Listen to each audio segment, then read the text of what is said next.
Did you know that in Japan, death row inmates don't know when they are going to get executed? There is no countdown, no last meal scheduled days in advance, no final goodbyes. Instead, they wake you up every single day wondering, is today the day? And when it is, they find out just hours, sometimes minutes before it happens. Yep, brutal. So, why the secrecy? Japan's government says keeping the date a secret helps in several ways. Number one, it reduces stress. Imagine knowing you're going to die in 6 months or a year. That's way more stressful than, well, knowing, according to them. Second, it prevents meltdowns. No time for dramatic outbursts, panic attacks, or attempts to escape. They just tap your shoulder and show you the way when it's time. Next, it avoids public backlash. If the date was announced, they think that protests and international criticisms could blow up. Who has time for that? So, how does it go down? Prisoners start the day like any other until suddenly guards appear at their cell. They get a quick notice saying it's time, no second chances, no delays. They might give you a few moments to pray, write a letter, or process the shock. Then they're led to the hanging chamber, and then it's over.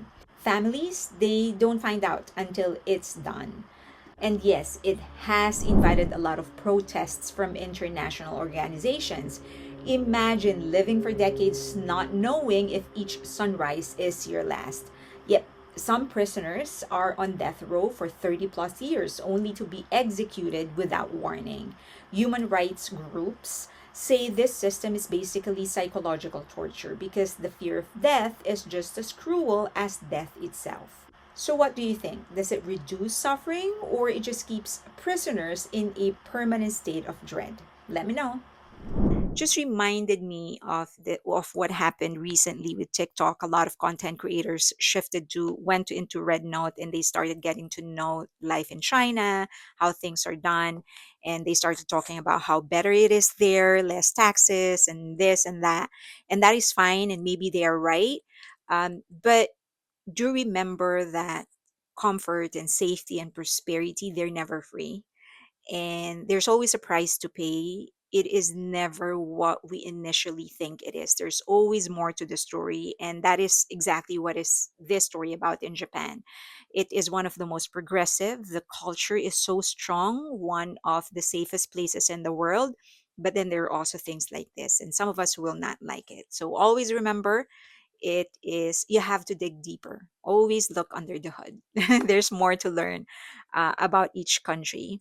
All right. I hope that you learned something. I hope I made sense.